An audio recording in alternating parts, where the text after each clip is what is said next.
aplicações de POVM é a gente encontrar estratégias mais espertas para distinguir entre dois estados quânticos.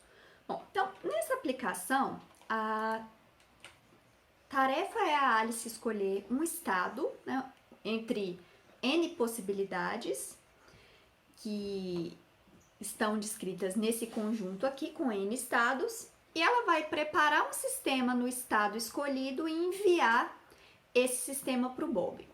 E a tarefa do Bob é identificar qual dos estados entre as N possibilidades foi de fato enviado pela Alice. Então, a tarefa do Bob é distinguir entre os estados psi.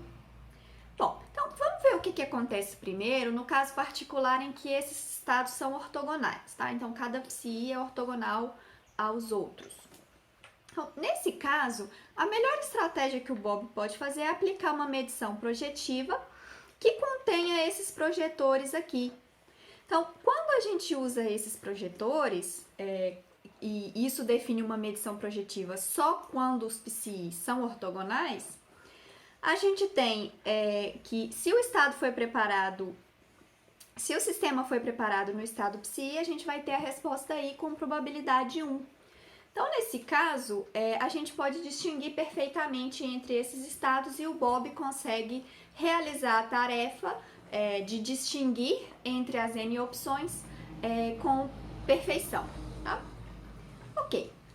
Agora, se os estados não são ortogonais, então é impossível encontrar uma estratégia ou realizar uma medição que possa distinguir esses estados completamente. Então, vamos ver por quê.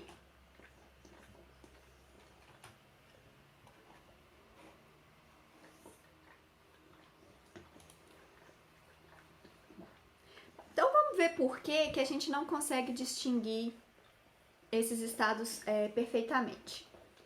Bom, então, vamos fazer aqui a demonstração.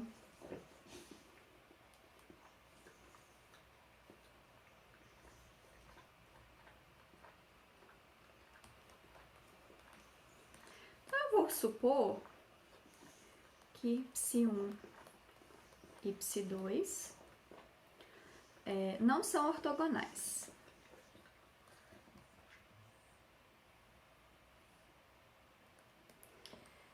E eu vou descrever a medição aqui em termos de POVM, porque a gente não está preocupado com o estado final, mas é equivalente a falar de uma medição generalizada para o que a gente quer fazer aqui.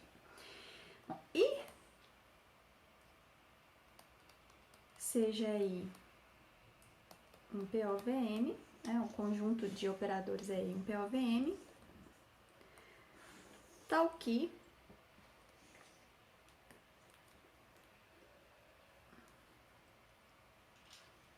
traço de E1, psi1, psi1,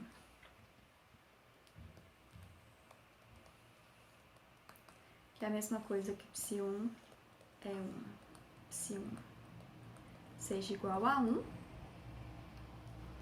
e traço de E2, psi2, psi2, que é a mesma coisa que psi2, E2, psi2 também seja igual a 1. Ou seja, esse conjunto de operadores aí define um POVM que dá a resposta 1 com probabilidade 1 para o estado psi1 e que dá a resposta 2 com probabilidade 1 para o estado psi2. Ou seja, é um POVM que é capaz de distinguir entre esses dois estados. Se eu tenho o estado 1, eu tenho a resposta 1. Se eu tenho o estado 2, eu tenho a resposta 2, me dizendo exatamente quem são esses estados. Ok. Então, por causa da soma das probabilidades C1, a gente sabe que traço de E2, psi1, psi1 tem que ser 0, né? Porque a probabilidade da resposta 2 para o estado psi1 tem que ser 0, já que a probabilidade da resposta 1 é 1. Ok, então eu vou mostrar para vocês que agora, com essa condição aqui, que decorre dessa condição aqui de cima, a gente vai chegar numa contradição com essa condição 2, tá? Bom, então, eu vou escrever psi2 como sendo alfa psi1 mais beta, um certo psi1 ortogonal, então psi1 ortogonal. Produto interno com psi1 é 0. E como o psi2 e o psi1 não são ortogonais, eu sei que o alfa é diferente de 0, tá? A minha suposição inicial. Bom, então agora vamos fazer essa continha aqui de traço de E2. Bom, já escrevi em termos do produto interno, né? Psi2, E2, Psi2. Bom, então isso aqui é a mesma coisa aqui.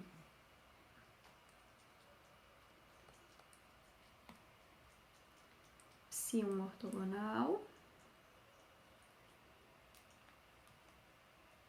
beta asterisco, mais psi1 alfa asterisco,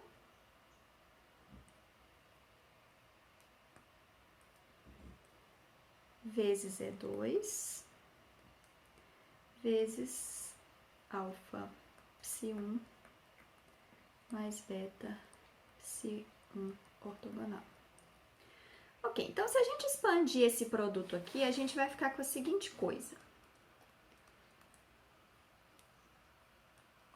Módulo de beta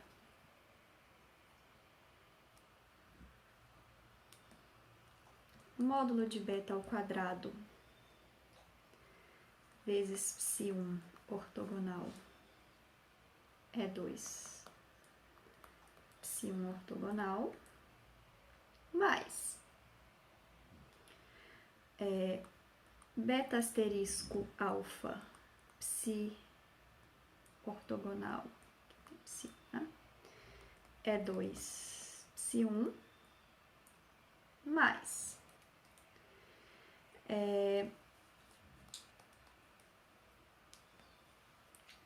alfa asterisco beta psi1 é 2 psi1 ortogonal mais módulo de alfa ao quadrado psi1 psi1 é 2 psi1.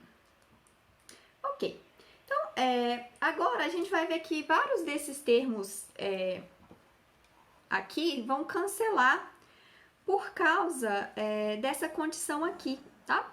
Então, essa condição aqui implica que psi1 é 2, psi1 é igual a 0. Isso aqui implica que é 2, psi1 tem que ser igual a 0, tá? Ok, então, porque esse operador aqui é um operador positivo. Ok, então, isso aqui, essa condição aqui, implica que vão morrer esse e esse termo aqui. Então, essa coisa vai ser igual a módulo de beta ao quadrado. Deixa eu dar mais um espacinho aqui. Isso é módulo de beta ao quadrado. Psi1 ortogonal é 2 psi1 ortogonal, que é menor ou igual a módulo de beta ao quadrado psi1 ortogonal somatório em I de EI psi1 ortogonal, porque esses operadores EI são positivos, então cada termo aqui nessa soma é um número positivo e, portanto, se eu somo vários números positivos, vai dar maior do que pegar só um deles. Então, isso aqui vai dar a mesma coisa aqui, módulo de beta ao quadrado psi1 ortogonal psi1, que é igual a módulo de beta ao quadrado, que é estritamente menor do que 1, porque a gente supôs que o psi1 e o psi2 não são ortogonais e, portanto, o alfa é diferente de zero, o que implica que o beta, o módulo de beta ao quadrado, tem que ser estritamente menor do que 1, o que mostra pra gente que o psi2 é 2, psi2 é estritamente menor do que 1, o que é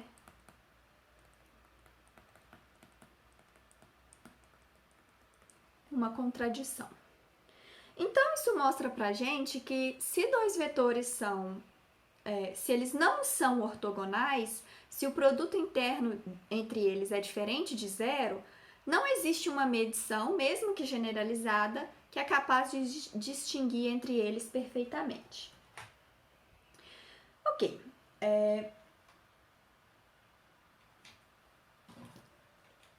Bom, então vamos ver um exemplo de como que a gente pode usar POVMs para, já que não dá para distinguir entre eles perfeitamente, vamos ver uma estratégia para ter pelo menos uma probabilidade mais alta de distinguir entre eles. Tá? Então, vamos ver como exemplo a tarefa de distinguir entre os estados 0 e mais, que a gente sabe que não são ortogonais e, portanto, não existe uma estratégia, uma medição que a gente pode realizar nesses dois estados que dá uma maneira perfeita da gente distinguir entre eles. Mas vamos ver como que uma medição generalizada, um POVM, pode ajudar. Bom, então vamos ver primeiro o que acontece quando eu aplico o teste Z, tá? Se eu aplicar o teste Z e obtiver resposta 0, o que acontece? Se eu tenho resposta 0, eu não posso falar nada. Não vou saber qual que é o estado, porque tanto o estado 0 quanto o estado mais podem fornecer resposta 0 no teste Z. Agora, se a resposta for 1, eu sei que o estado preparado enviado por eles é o estado mais, porque entre esses dois, ele é o único que pode fornecer resposta 1 para o teste X. Então, essa é uma maneira de, pelo menos, ter uma chance de dizer qual foi o estado enviado pela hélice. Ok. Agora, se o Bob aplicar o teste X, se ele tiver resposta mais, a gente não sabe qual foi o estado enviado pela hélice, porque tanto 0 quanto mais podem dar resposta mais nessa medição. Mas agora, se ele tiver resposta menos, ele sabe que o estado enviado pela hélice era o estado 0, porque esse é o único que tem uma chance de dar a resposta menos, ok?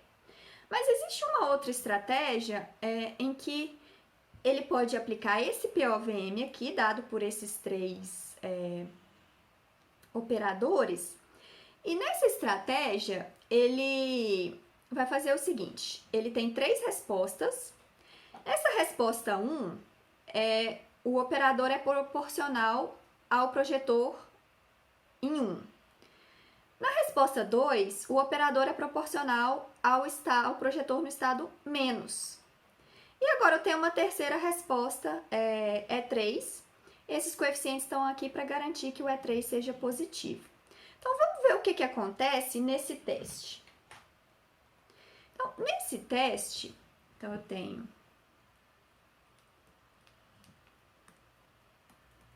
E1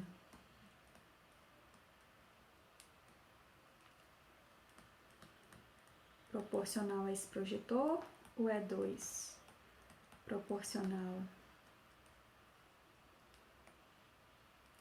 a esse projetor aqui, e o E3 para completar, né? Porque esses dois aqui não vão somar para a identidade. E esse aqui está aqui para completar, esse coeficiente está aqui para garantir que o E3 seja positivo, tá? A gente vai fazer essa continha daqui a pouco. Então, se eu tenho resposta 1,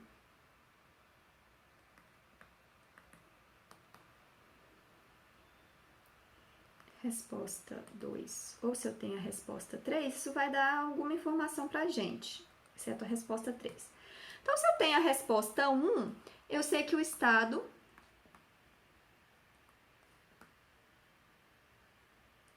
enviado pela hélice é o estado mais. Porque o estado 0 tem probabilidade 0 de dar a resposta 1. Agora, se eu tenho a resposta 2, eu sei que o estado é 0. Porque o estado mais tem probabilidade 0 de dar a resposta 2. E por último, se eu tenho a resposta 3, aí pode ser qualquer um dos estados, porque tanto o estado 0 quanto o estado mais tem alguma probabilidade de dar a resposta 3. Então, como a gente provou que não existe uma maneira perfeita de distinguir estados não ortogonais, eu sempre vou ter, em qualquer medição que eu fizer com esse intuito de distinguir entre eles, eu sempre vou ter essa resposta não sei. Mas vai ficar como um exercício para vocês mostrar qual que é a probabilidade da resposta não sei em cada uma dessas estratégias. Medir Z, medir X e realizar esse POVM aqui, vocês vão ver que a probabilidade da resposta não sei, ou da gente falhar na tentativa de distinguir entre esses dois estados, é menor se a gente usar essa estratégia aqui. Ok. Em geral... deixa eu só...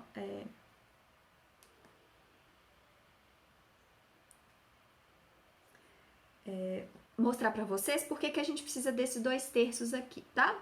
Então, vamos fazer a continha em geral e depois a gente vê que para o caso particular em que eu tenho os estados 0 e mais, a gente chega exatamente nessa estratégia aqui. Então, no caso geral, eu quero distinguir entre os estados φ e ψ, ok? Então, eu vou usar E1 igual a lambda φ ortogonal, E2 igual a lambda ψ ortogonal, e o E3 é igual a identidade menos E1 menos E2. Vamos imaginar que φ e ψ são estados de um qubit, né? Só para a gente dar um exemplo. Esse coeficiente lambda está aqui para garantir que o E3 seja um operador positivo, lembrando que esses operadores aqui só vão definir um POVM se todos eles forem positivos. E, portanto, vamos agora ver quem tem que ser esse lambda para que essa condição seja satisfeita. Então, para que o E3 seja positivo, eu preciso que o φ ortogonal E3 φ ortogonal seja maior ou igual a 0. Então, isso aqui tem que ser verdade para qualquer vetor, em particular para o φ ortogonal, que é um dos que vai levar a gente a um resultado interessante, né, que a gente busca. Bom, então isso aqui implica que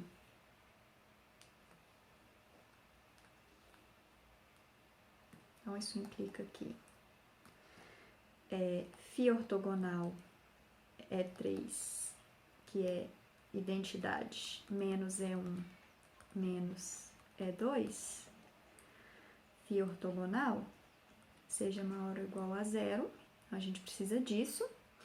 Isso aqui é a mesma coisa que φ ortogonal identidade φ ortogonal menos lambda φ ortogonal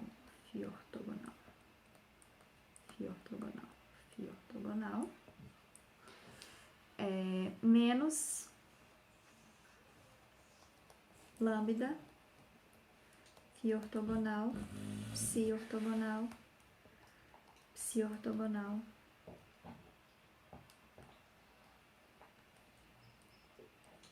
ortogonal. Eu preciso que isso seja maior ou igual a 0. Bom, isso aqui me dá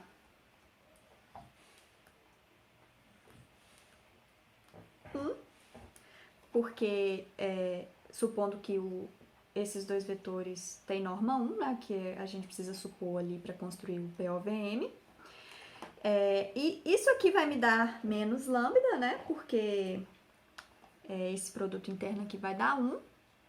E isso aqui vai me dar menos lambda vezes módulo de psi ortogonal, φ ortogonal ao quadrado. Isso tem que ser maior ou igual a zero. E isso aqui, por sua vez, implica que o lambda tem que ser menor ou igual a 1 sobre 1 mais módulo de psi ortogonal, φ ortogonal ao quadrado. Então, se o lambda for menor do que isso aqui, isso garante que o E3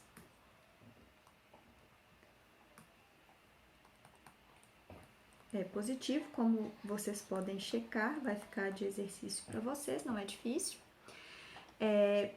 E, portanto, isso mostra pra gente que como o produto interno entre psi ortogonal e φ ortogonal está relacionado com o produto interno entre φ e psi, isso mostra pra gente que essa constante lambda que aparece aqui, e portanto a probabilidade da resposta não sei, está relacionado com o produto interno entre psi e φ, como vocês vão mostrar em um dos exercícios da próxima lista. Ok, então o que a gente vê é que aqui eu fiz para o caso em que, imaginando que φ e psi são vetores estados de um qubit, mas não precisa ser, basta trocar esses projetores aqui pelos projetores adequados no caso de dimensão maior. E a gente vê que a gente sempre tem esse POVM que consegue dizer se é φ ou psi, mas com uma probabilidade de ter a resposta 3, que é a resposta não sei.